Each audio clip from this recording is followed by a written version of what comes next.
immigration will put a detainer on you. And now a detainer says, hey, when you're ready to let her go, give us a phone call and then hold on to her for a little bit. We'll come pick her up. Wow. And so they'll hold on to her until immigration gets a chance to swing around, and then they'll pick her up and bring her to immigration prison instead. Immigration detention is what we call it. And when we say prison, we're saying jail because she's not in prison, is it, right? Yeah. Right. Yeah. But, right. Apologies. Yeah. Right. But based on the charges, though, terroristic threats and acts, let's say immigration does not pick her up. Right. What are we looking at here? Terroristic threats and acts. How serious is this? So, by itself, it may not be that serious. A lot of these charges are what we call misdemeanors. Depending on what facts they bring against her, I'm sure everyone already knows the facts because it's all been broadcasted over the internet. But it's up to the prosecutor to decide which things he's allowed to actually bring into court. So, has committed a crime involving moral turpitude. And I really think that those are the two biggest concerns that someone in her position would have is it one of these elevated offenses? One is called aggravated felons. The other one is called crime involving moral turpitude. And if you fall into either category, then you could be looking at almost a guaranteed deportation. Right. If you don't fall into either category, then you're looking at a deportation, but there's a lot of ways still available to save you before you get deported. Would our legal issues in Jamaica play a role in that decision? Yeah, absolutely. When we're talking about aggravated felonies, not so much. When we're talking about crimes involving moral turpitude, and please forgive me for all the legal phrases, if they don't make sense, they don't make sense to most judges either. Everyone's been figuring this stuff out as they go along. But when it comes to crimes involving moral turpitude, same thing, except that it does a little bit. They are allowed to take into account what activities you did overseas, as long as those activities have led to a conviction. You know, in some instances, it may not even need a conviction. If it just involves drug use, for instance, they're allowed to take that into account. But even if you ignore all of that, when you're dealing with human beings, a judge is a human being, right? We look up to them, but they're a human being. The prosecutor's a human being. When they've seen what you've done, they're going to treat you differently, right? They're going to do their best to be as neutral as possible when they're making their decision.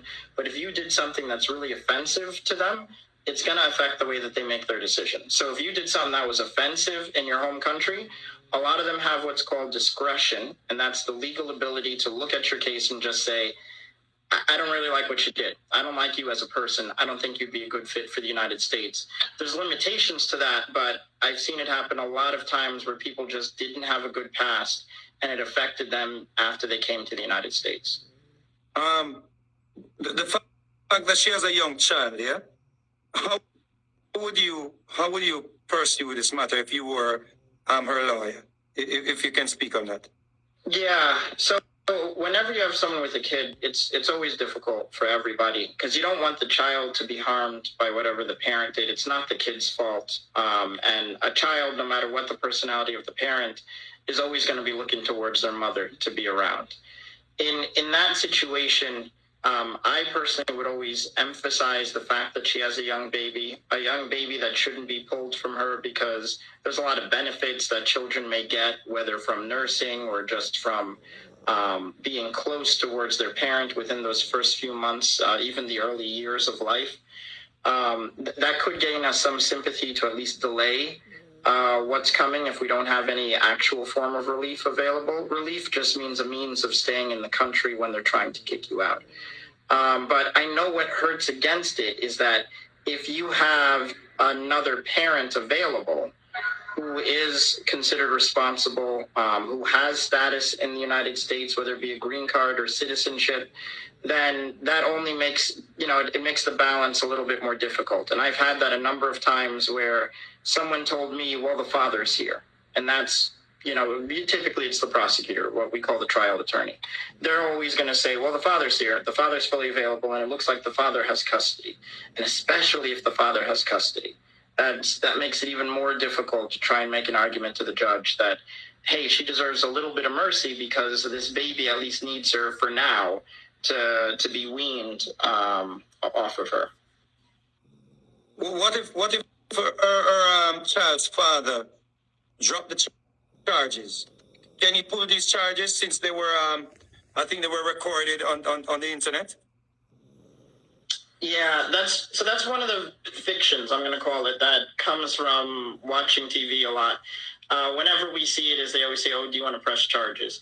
What really happens in real life is they may ask you, "Do you want to press charges?" And what they mean by that is, if you're not too offended and the cops don't think it's that serious, they may let the whole thing go. It saves them paperwork. It saves you being prosecuted, and it makes everybody happy if we're all willing to go our separate ways and not do whatever we did wrong again.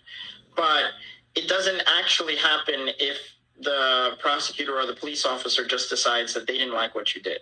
So by that I mean, if you walk up to an old lady on the street and say you punch her in the face, if she says, "No, I won't press charges," the cop's probably still going to arrest you because he's saying, I don't care. That really offended me. And that's because the legal standard isn't, does the person press charges? It has nothing to do with the victim.